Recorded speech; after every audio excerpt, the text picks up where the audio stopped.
Shalom, salam berkat dari kami untuk pendengar sekalian. Saat ini pendengar akan diberkati dengan program Hari Ini Harinya Tuhan bagian yang ke-8. Sebuah program rohani tentang doktrin Alkitab yang menolong kita untuk semakin tertanam dalam kebenaran firman dan bertumbuh dalam kemuliaan. Bersama hambanya, Pendeta Gilbert Lumoindong, STH.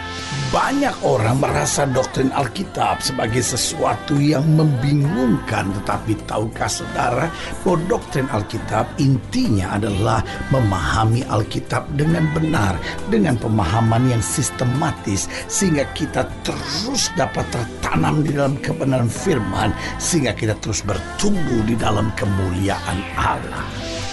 Buka hati saudara sekalian untuk menerima berkat-berkat firman-Nya hari ini. Kalau kita mau bagi dunia ini dengan manusia-manusia di dalamnya, maka kita akan bagi manusia yang ada dalam dunia ini dalam dua kelompok besar.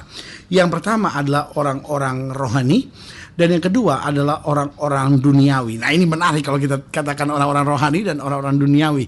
Nah, apa pertanyaannya? Apa sebetulnya perbedaan antara orang duniawi dan orang rohani? Banyak orang berpikir gini, oh iya saya ngerti, orang rohani itu pokoknya orang yang hari-harinya terlibat dalam kegiatan-kegiatan rohani.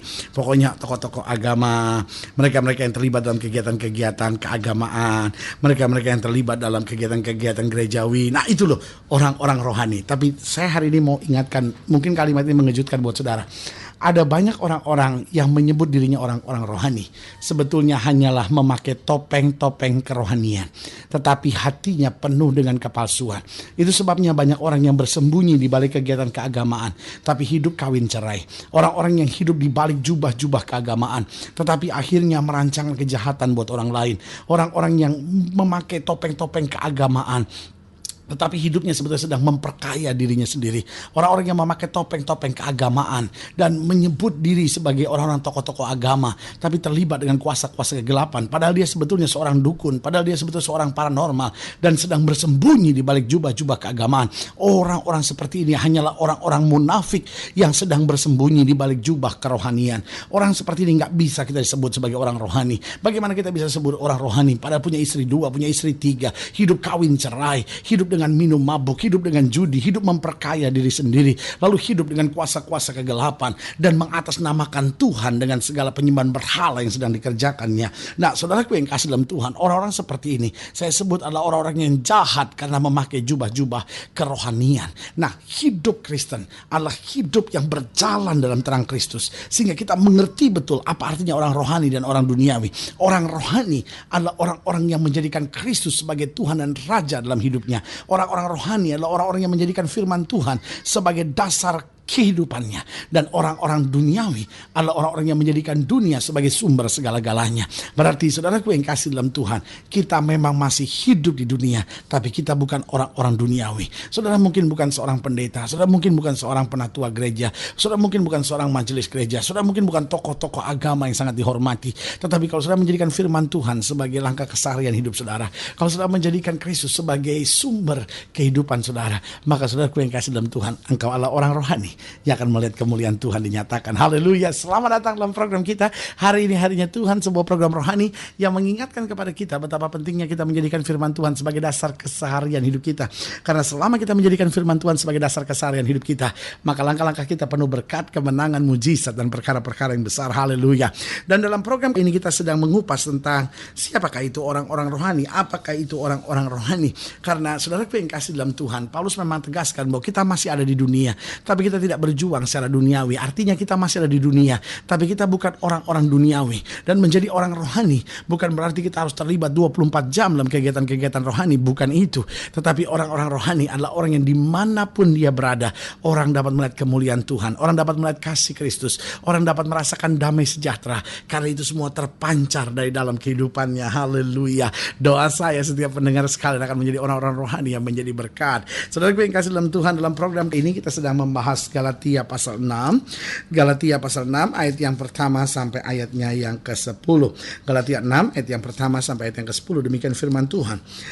Saudara-saudara, kalaupun seorang kedapatan melakukan sesuatu pelanggaran, maka perhatikan baik, kamu yang rohani. Nah, jadi Paulus sedang tekankan kan bahwa ada orang-orang yang beragama tapi duniawi, tapi ada orang-orang yang beragama dan dia adalah orang yang rohani. Jadi kalaupun seorang kedapatan melakukan suatu pelanggaran, maka kamu yang rohani harus memimpin orang itu ke jalan yang benar dalam roh lemah lembut, sambil menjaga dirimu sendiri supaya kamu jangan kena pencobaan. Bertolong-tolonglah menanggung bebanmu, demikianlah kamu memenuhi hukum Kristus. Sebab kalau seorang menyangka bahwa ia berarti, padahal ia sama sekali tidak berarti, ia menipu dirinya sendiri. Baiklah, tiap-tiap orang menguji pekerjaannya sendiri, maka ia boleh bermegah melihat keadaannya sendiri dan bukan melihat keadaan orang lain. Sebab tiap-tiap orang akan memikul tanggungannya sendiri. Dan baiklah dia yang menerima pengajaran dalam firman, membagi segala sesuatu yang ada padanya dengan orang yang memberikan pengajaran itu. Jangan sesat. Allah tidak membiarkan dirinya dipermainkan, karena apa yang ditabur orang itu juga yang akan dituainya. Sebab barang siapa menabur dalam dagingnya, ia akan menuai kebinasaan dalam dagingnya. Tapi barang siapa menabur dalam roh, ia akan menuai hidup yang kekal dari roh itu.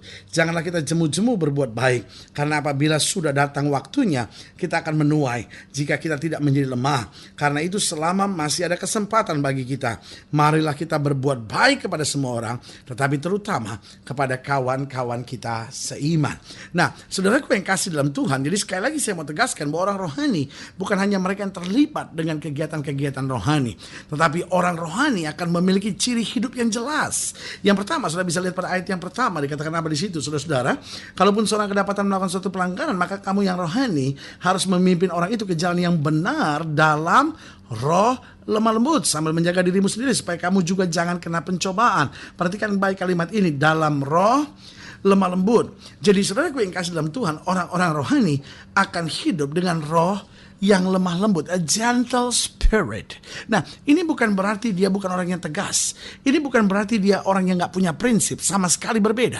Dia orang yang tegas, dia orang yang punya prinsip, tapi dia orang yang lemah lembut. Karena selalu saya bilang tegas dan kasar itu dua hal yang berbeda.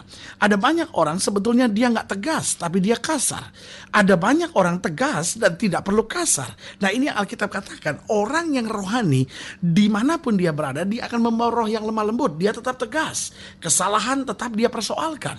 Hal-hal yang nggak benar tetap dia bongkar.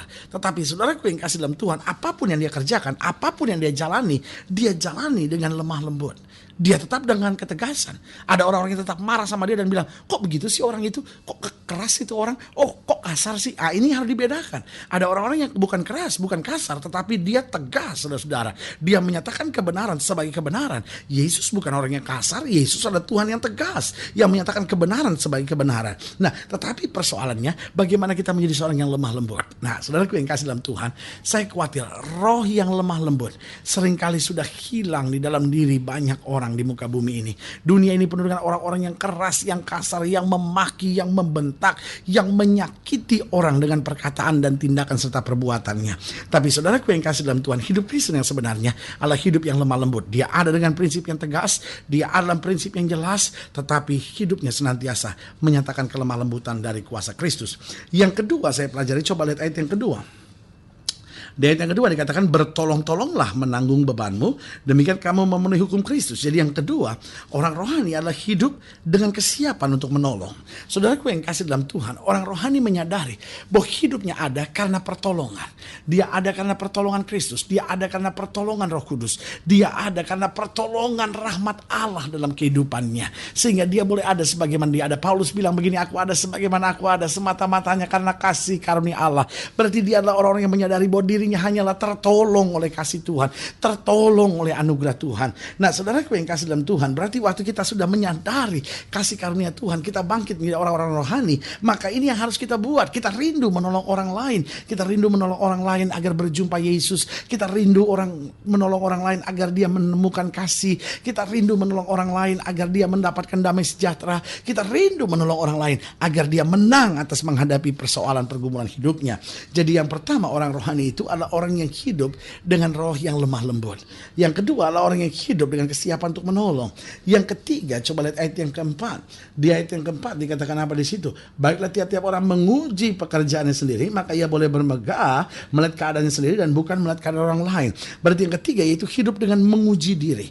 Orang rohani bukan orang yang selalu merasa dirinya benar. Orang rohani bukan orang yang merasa dirinya yang paling baik. Tetapi orang rohani adalah orang yang selalu menguji dirinya sendiri. Daud bilang begini, ujilah aku Tuhan, cobalah aku, adakah mataku, hatiku tertuju kepada Tuhan. Saudaraku yang kasih dalam Tuhan, kita gampang sekali menghakimi orang. Wah, suami saya begini, wah istri saya begini. Kita gampang sekali menghakimi orang. Bos saya di kantor begini, teman sekerja saya begini. Kita gampang sekali menghakimi orang. Bawahan saya itu begini, teman kerja saya itu begini. Kita gampang sekali menghakimi orang. Tapi kita tidak menguji diri kita sendiri. Jangan orang itu begitu, karena kita sendiri yang punya sikap yang keliru. Nah, orang-orang yang menguji diri akan menjadi orang-orang yang rendah hati.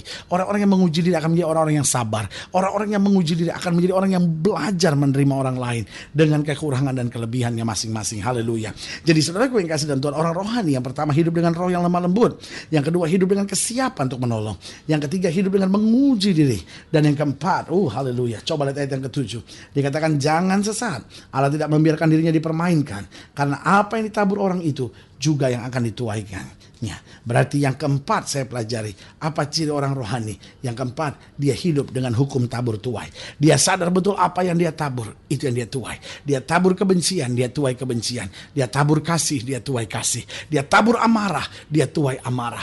Dia tabur kesombongan, dia tuai kesombongan. Tapi waktu dia tabur cinta, dia tabur kasih, dia tabur kesetiaan, dia tabur kebenaran, dia tabur sukacita, maka itu juga yang dia tuainya. Saudaraku yang kasih dalam Tuhan, makanya Alkitab memberikan rahasia yang sangat luar biasa.